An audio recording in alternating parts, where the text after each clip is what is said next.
Buenas tardes. A empezar voy a hablar en inglés porque hace 53 años que no he estudiado español y he olvidado todo, especialmente mi vocabulario, y tal vez hablaré en inglés. So, I come from a little country that was once very, very poor, and today is one of, I would say, the 3 most digitalized countries in the world, along with, say, Denmark and Singapore. And we have gone from being extremely poor to being rather well off. And so what I'm going to do today is talk about how we did it, what we did, and why you should do it. The why you should do it is that basically, in this modern world, unless you have fantastic mineral resources or something to pump out of the ground, the only way you're going to be able to compete is by being digitalized in a very serious way. And it's also the competitive advantage that you will have over other countries if you do it. What I will do is talk about how we did it. A lot of what we did has changed since we did it, since Moore's Law, you probably know what Moore's Law is, but has made many things much, much cheaper in the digital world than when we started. But nonetheless, there are other things that are more expensive, and clearly one difference between when we started and today as artificial intelligence, which is a huge possibility if you get in now, and I will talk about getting in early. So, where are we in digitalization in my country? In my country, there is only one interaction between the citizen and the state that you cannot do online. Get divorced. You can get married, but you can't get divorced. You have to show up for that.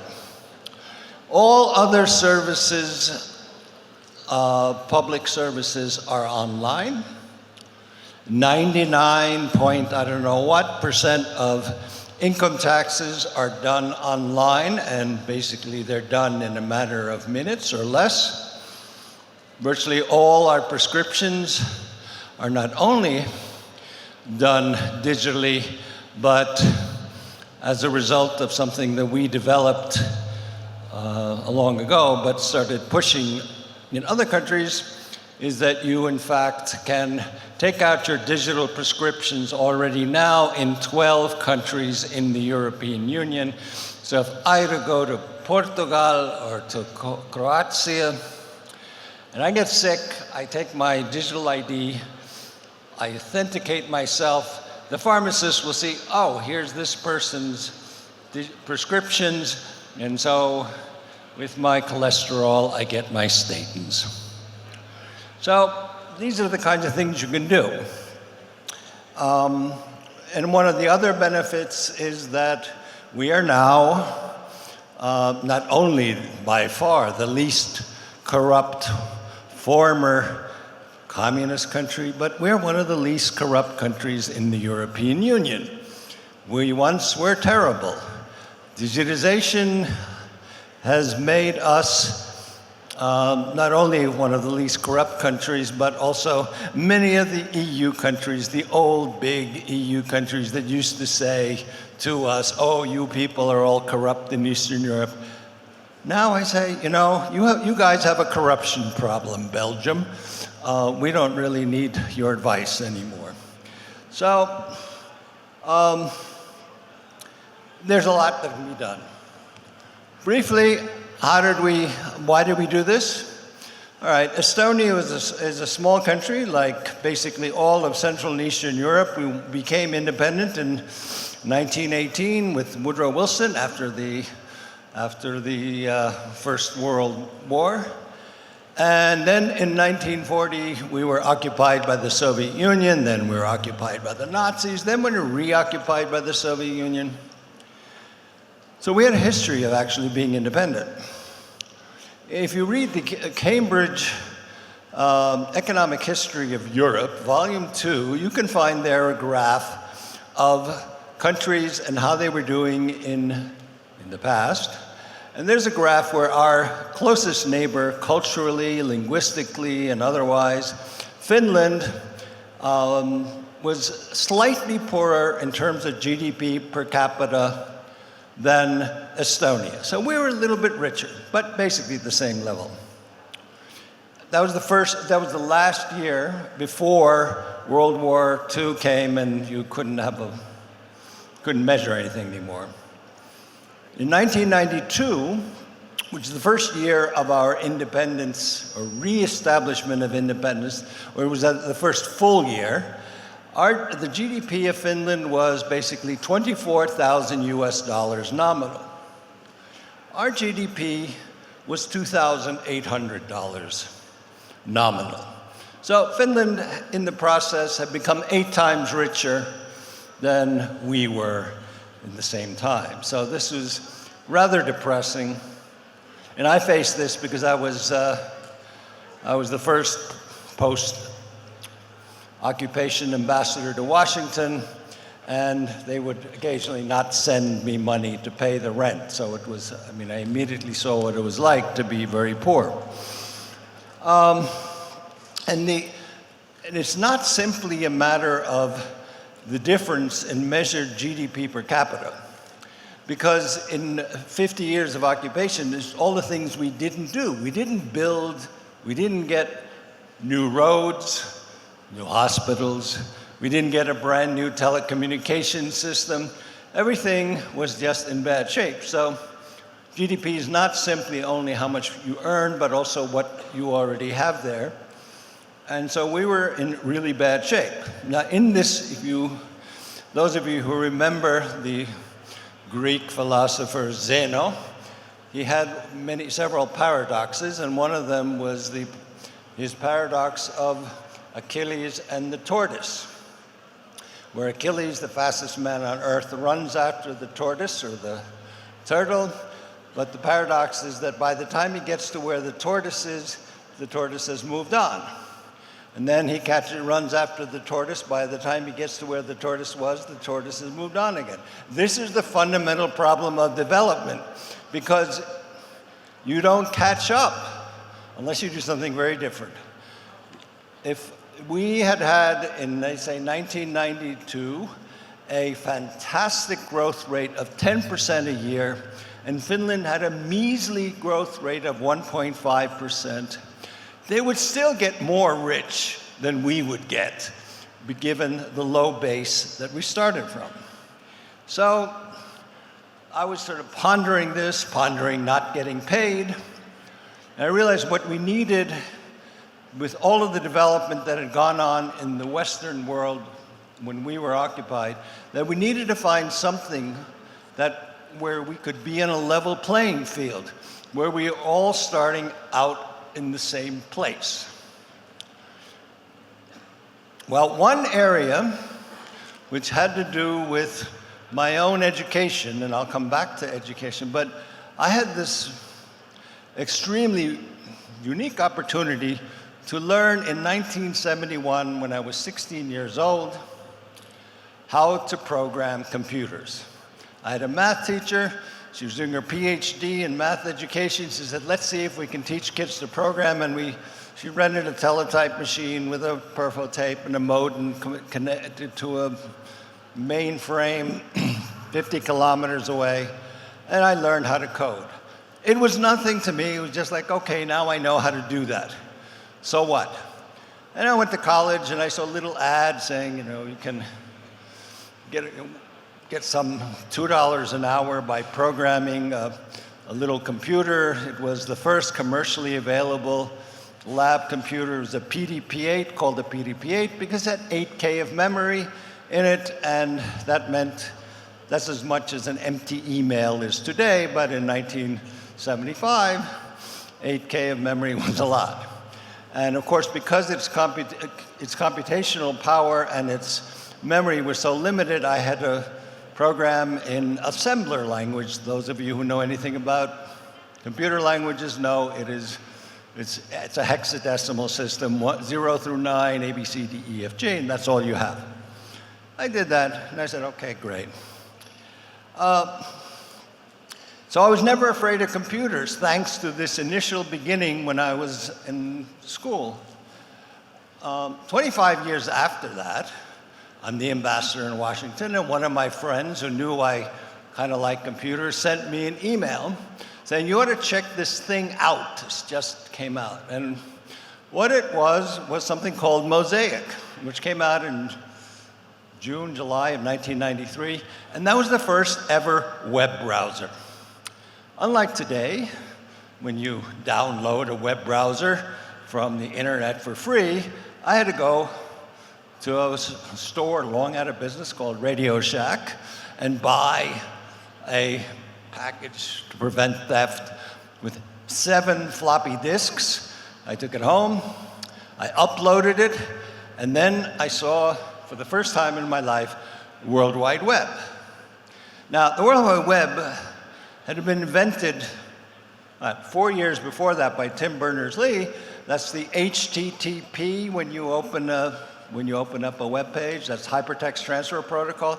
That was all great because then you see all these numbers, letters, and symbols. But you couldn't go anywhere with that because if you wanted to find a web page, you'd have to type them all out. Mosaic was the first thing where you put in, whatever you want to look for. You just put the name, and then it will find it for you. And I looked at this, I said, this is what we've been looking for all this time. This is where everybody is just starting out. If people are just getting Mosaic right now, this is what we should be doing. So I went to the government, I was the ambassador, and I said, look guys, if we really want to get ahead, we're going to have to digitize, because this is the one place where we are not behind everyone else for 50 years.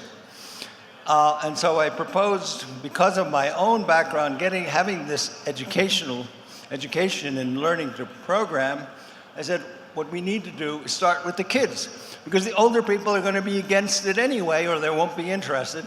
You put computers into schools, you don't even have to teach the kids, though it helps, that they will start playing with it, and maybe they'll break a computer or two, but they will get there and they will figure it out. And so we came up with a program. Fortunately, and these are the contingencies of history, for basically 6 months, we had a minister of education who had a PhD in astrophysics who said, this is a great idea. He went to the government. If he hadn't been there, the previous minister, the later minister, they would have said it's stupid, but he said this is a great idea. We pushed through this program, and what we did was basically based on the same principle that Nicholas Taleb talks about, skin in the game. We said, if you want this thing to work, the municipalities that are in charge of education will also have to pay something. Otherwise, you're just going to distribute computers and it'll gather dust and nothing will ever happen. They need to have something in it. So we offered this program in the beginning saying, okay, we will pay for half a computer if your municipality will pay for the other half, and we will connect you. So we got 4 or 5 schools in the beginning, and they got their computers, and then what kicked in was that great motivator of society, envy. Every municipality had 3 or 4 towns around it, and they would say, why do they have that? Why don't we have that? They will complain to their own government or municipal government, and pretty soon everybody in the country every school had computers in it. And so by 1998, having started in 96, by 1998, all Estonian schools were online and connected with computer labs. Now, this was a big enough success that the private sector looked at this and said, wow, well, this is a pretty neat thing, and if we can get other people to get online, we can save a lot of money. We can sell things on the internet. We can, in fact, solve one of our big problems. With all our little villages, we had to have a brick and mortar bank in every single little village, at least one, if not more. And so we started a second program. The first one we called Tiger Leap. I mean, some journalists called it a Tiger Leap, and it's known as that since then as leaping like a tiger into the future. I don't know, I didn't pick the name. The next program we came up with, again, with NGOs, private sector, mainly banks, and the government was a program to teach the rural population how to use computers. So, I mean, I'd go on these trips sometime, we'd go in with a bus, put out 200 computers, connect them all up. Pensioners, farmers would come in, we'd say, this is how it works.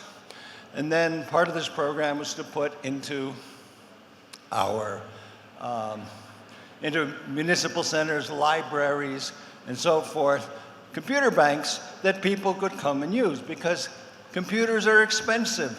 We were still very poor.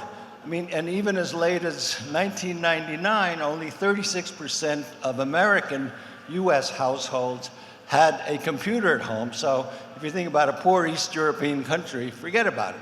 No one had computers. So this way people could have access to computers and start to do online banking, online purchases, and so forth. And then across the country, you have all these signs that would direct people to an internet access point. So we'd have we chose the @ symbol, and we say 200 meters to an internet point.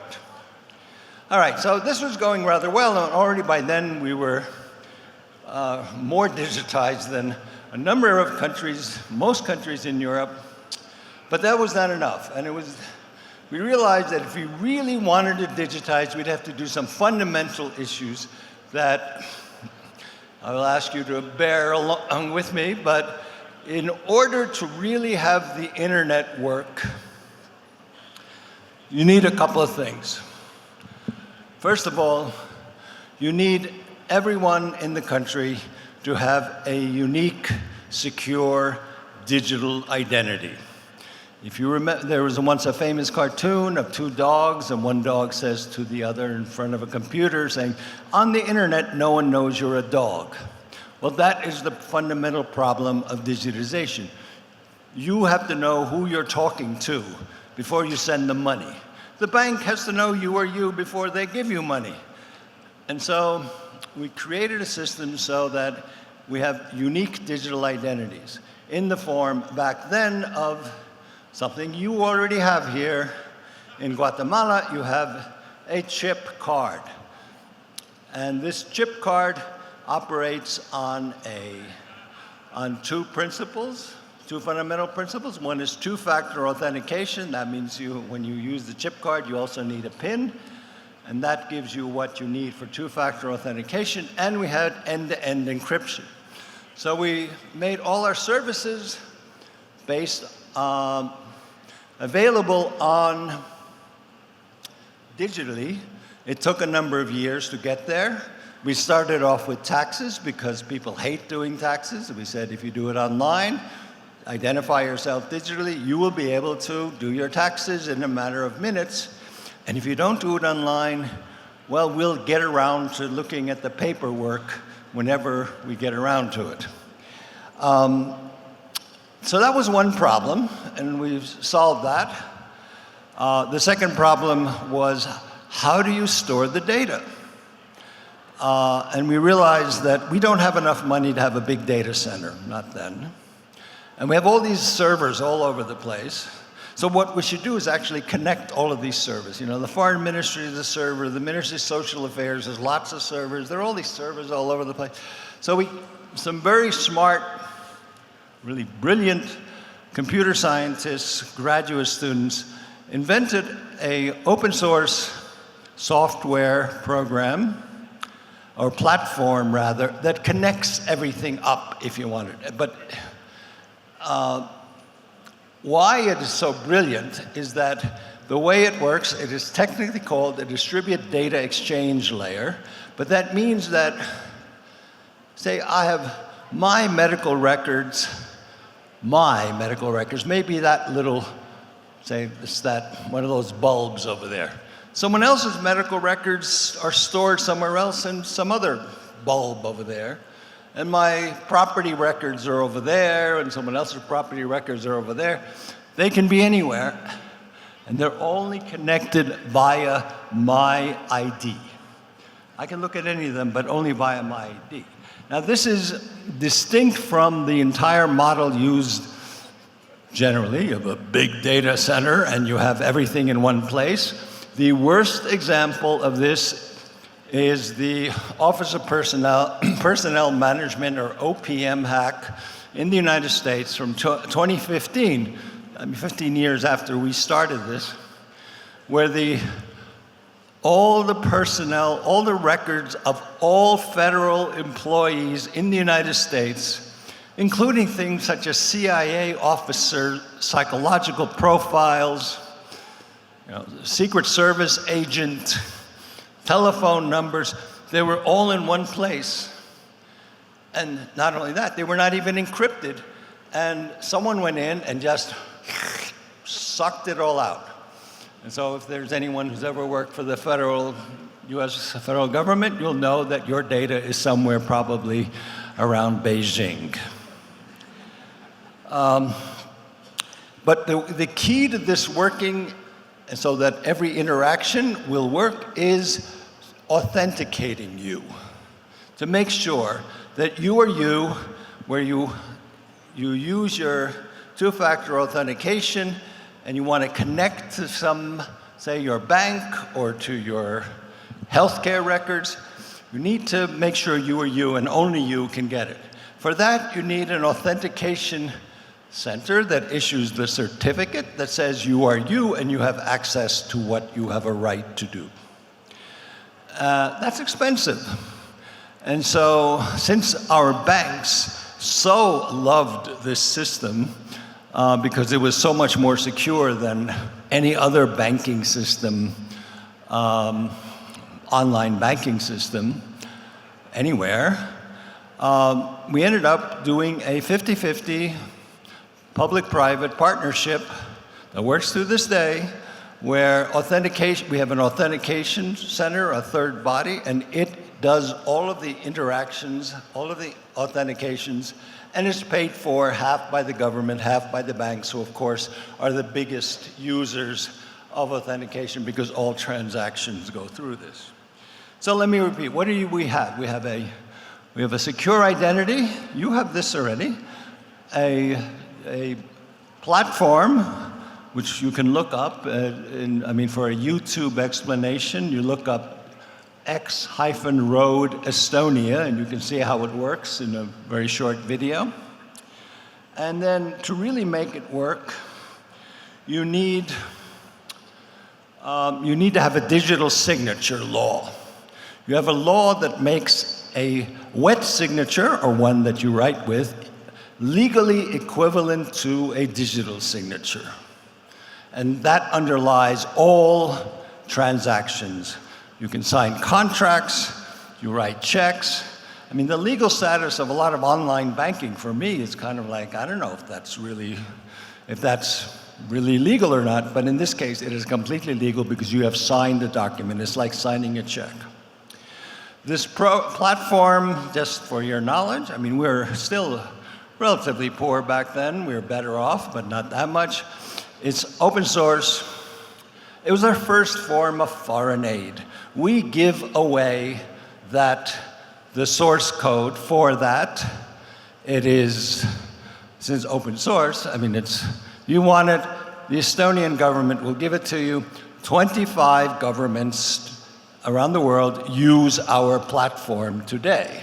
And in this neighborhood, to varying degrees, it's used by both Costa Rica and by Panama.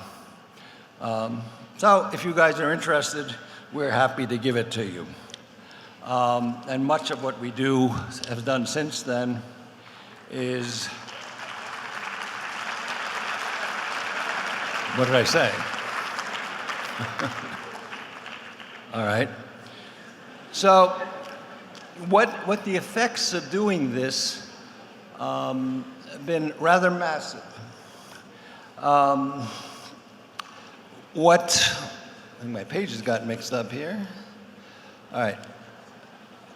Well, then, if you think ahead, I don't know how much you people are concerned with like this, the sort of like the nitty-gritty of this stuff, but anyone who's been involved with digitization knows that big concern is privacy.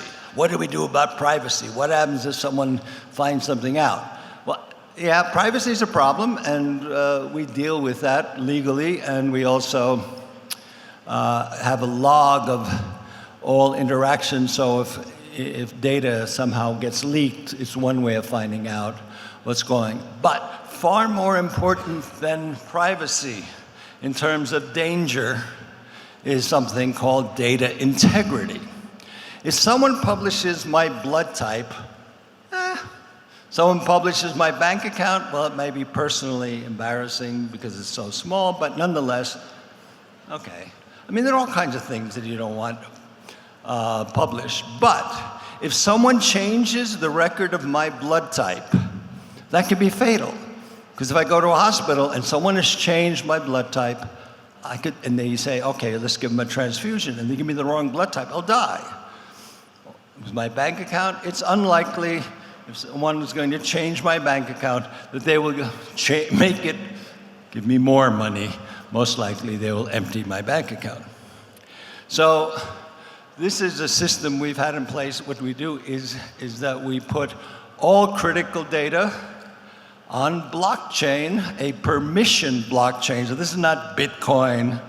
It's a simple blockchain that means that you cannot change data, and it can only be changed with the permission of a permission-giving authority, but that gives us more security. Now, when we look at what all of this has done, is that, well, probably the most important thing from the original motivation of what we wanted to do is that our GDP per capita has increased incredibly. So, I mean, I only heard here today, actually, that our GDP per capita today is 49,000 US dollars purchasing power parity. That's not bad for a country that came out of complete and utter poverty at 2,800 US dollars in 1992.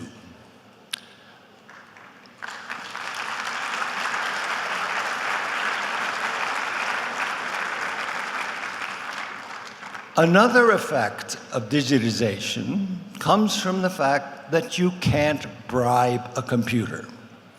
What that means is that when it comes to the scourge of petty corruption, where in order to get something from the government, you have to pay someone off.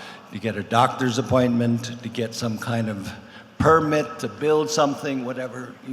It's too many countries in the world operate on this principle of, well, I mean, you go see the official and he says, well, you know, but maybe if you help along, we'll get it done faster. But since you can't bribe a computer, this goes away. So, I mean, one example is our traffic police. Around the world, traffic police, they catch you, and then you say, well, if you give them a little money, they let you off. You can't do that in my country because a speeding ticket doesn't count unless you have a digital record of the time, the place, the speed recorded on the radar, who the officer was, and there's nothing you can do. You can offer him any amount of money. You can't change that, what is already recorded. And all kinds of issues of going to getting a permit or something, they go away because there's nothing you can do, because you do it online. I explained this 6-7 years ago to an official from India, from a state in India, not the federal government. And he said, we can never do that. I said, why not? He goes, well, our country or our state runs on the principle that we don't really pay our civil servants knowing they're going to take a cut from everything they do. I said, so, I mean, that was the worst reason I ever heard not to digitize public services. But nonetheless, that is true. So there is a negative side you're going to have to worry about. I mean, if you think your civil servants are living because of petty corruption, well, you're going to have to deal with that issue. But in terms of corruption, when I mentioned that we have, in the beginning, that we are no longer one of those East European corrupt countries, basically less corrupt than us inside the European Union are Denmark, Finland, Sweden, Netherlands, Germany, and Luxembourg. And all the other countries, well, we're at the same level with Ireland, but all the other countries, the ones that used to lecture us, they all have higher corruption than us. So this is something completely due and only due to digitization of public services. Other effects.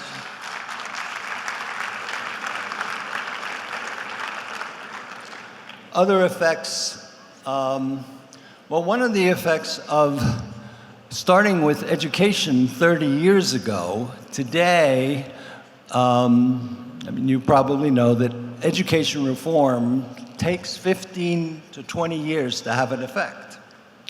So when I left office, before I left office, I would go and I would visit startups. We have a lot of startups. And I go, well, how'd you get started in this? What made you do this? And I'd say 80% of the time, I get this 28 or 32-year-old woman or man saying, well, oh, I was a kid in that program you did back in the 90s.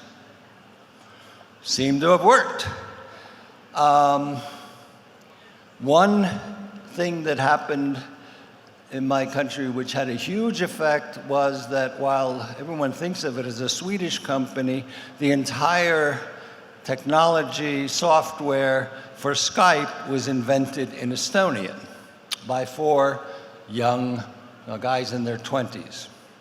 This had a tremendous impact on society because everyone's going, I live in this poor little East European country with terrible weather, and it's cold and it's rainy, and there's nothing's ever going to come out of this. And suddenly 4 guys in their mid-20s have become millionaires with a worldwide brand, which made people, students, say, maybe I should study math and engineering. I mean, so we had this upsurge in STEM subjects.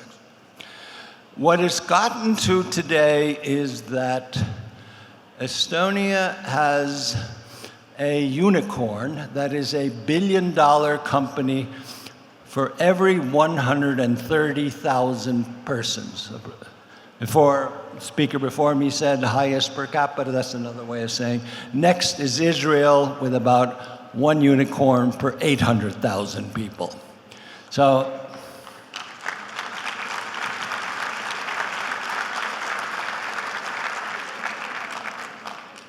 now one of the other effects of this was, I mean, with these unicorns, with our GDP rising, with companies, basically a number of companies had moved out of Estonia because it's easier to get money in the United States on Sand Hill Road in Palo Alto or Menlo Park, whatever it is.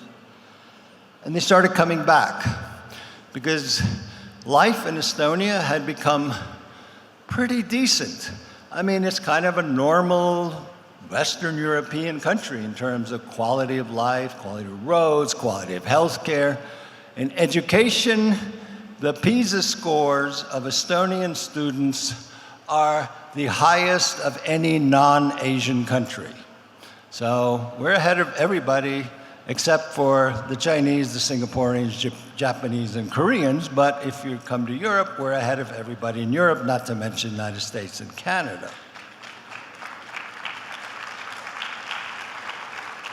Part of which I attribute to people really paying attention to STEM subjects.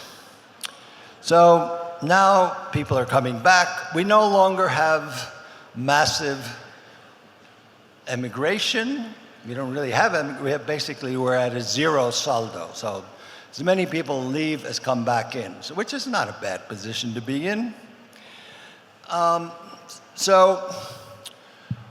I think of where we are today, and when I think of where Guatemala is today, I would say that there's a clear path that you can follow, but it is, of course, not enough anymore.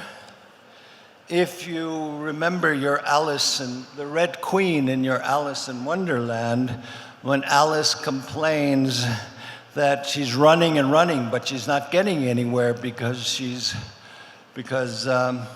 what's the quote? You're not getting anywhere. I'm just running and running, but I'm still in the same place. And then the Red Queen says to her, a slow sort of country you're from. Now here, you see, it takes all the running you can do to keep in the same place. If you want to get somewhere else, you have to run at least twice as fast as that. And that is where the challenges lie now, is that even if you adopt what we did, which I would encourage you to do, but there's more to do, because lots of countries are getting to where we are. I mean, in the neighborhood, Costa Rica is working very closely with Estonia to get there. And so, as the previous speaker said, I mean, the next thing to develop, which we are doing as much as we can, is actually to implement AI to government services, which would mean a change in the nature of thinking about government. Government is not there to be something that you have to deal with. Rather, government becomes a service that'll tell you, oh, by the way, you should go get a checkup because you're this age, or it's been this much time since you did this or did that. I mean, AI in public services, AI is going to be everywhere, but AI in public services is one area where I would recommend any country to start focusing on once they have the digital e-governance architecture and system in place. What we also have, 20 years ago, I helped set up an NGO in Estonia, which is called the E-Governance Academy. You can look it up. It's ega.ee. And it's an NGO that now does, across the world, basically, assists in developing e-governance systems. We have like 40 people in Ukraine right now, 10 in Moldova. We're supposed to have one person here, I think. I don't know if that person is here today, but in any case, hola, ¿qué tal? No puedo. But the point is, we're happy to do that. So if you guys are interested, this NGO will help out, because there's many of the same people who designed our system. Now they're getting old like me, and you might as well do kind of like stuff that, help out other people. And these are the kinds of things that one can do. I would encourage all of you also to think independently. Don't just copy what some Estonians do or someone else does. You come up with your own solutions. We invented the X-Road platform because we had to do something, because we didn't have the money to solve the problem. So you have lots of really smart people here. Use them to come up with your solutions. Don't just take solutions especially don't take the solutions that Ernst & Young and McKinsey will give you, but also the solutions offered by Estonians or anyone else who's going to be offering you solutions. Listen to them, study them, but this should be, you need ownership of this thing. You need to do it on your own and come up with your own way of doing things, and this is something that it's up to you. One place where AI, for example, I think you're uniquely placed. Someone told me yesterday, we have 23 minority languages in Guatemala.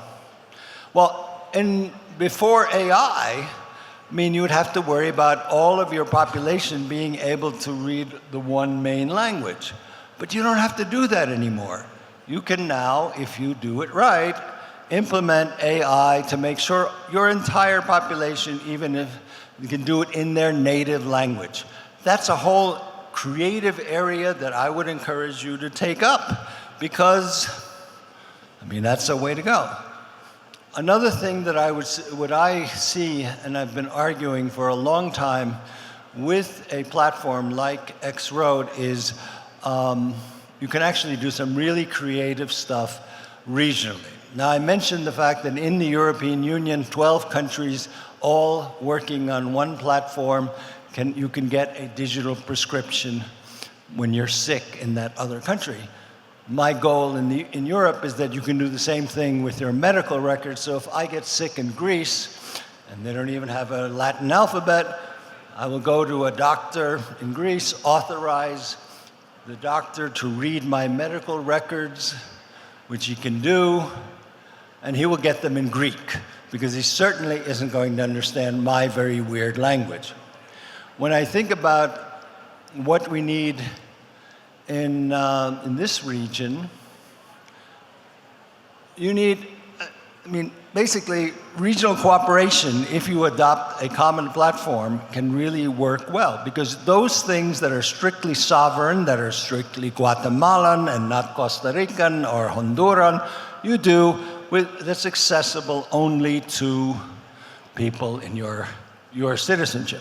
On the other hand, there are a lot of things, a lot of services that you should be able to access, like digital prescriptions, if you're in a neighboring country.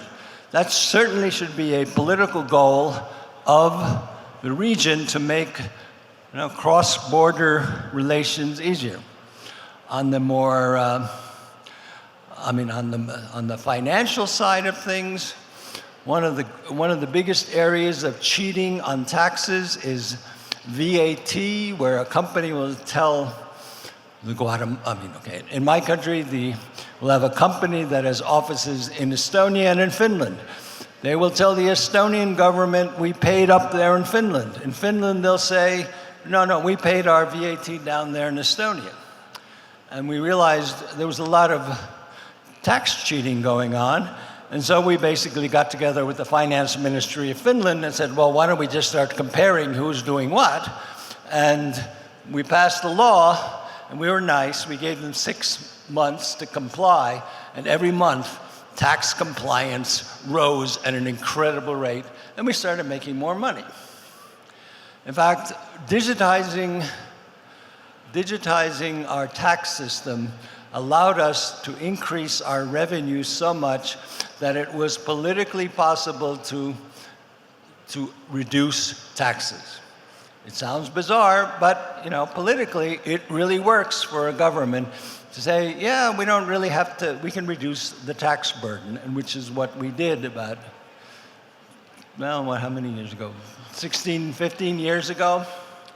And it was wildly popular, only because tax collection, the compliance with taxes shoots up in a hockey stick curve. It just goes up, and suddenly you have more government revenue than you planned for, and then, well, you might as well, if you want to get reelected, you reduce the tax burden. So these are all the kinds of things you can do. Personally, I think that to close here, if you don't become seriously involved in digitization of your public services and government sector, and of course with all the other effects that will be felt in the private sector, you'll fall behind and the rest of the world will move ahead. And those countries that figure it out and do digitize and move ahead will be the winners. We already see it in Europe that the countries, the old Europe countries that did not digitize or are very slow, they're not the biggest or best anymore. And you can do the same thing if you digitize. So, thank you. Muchas gracias.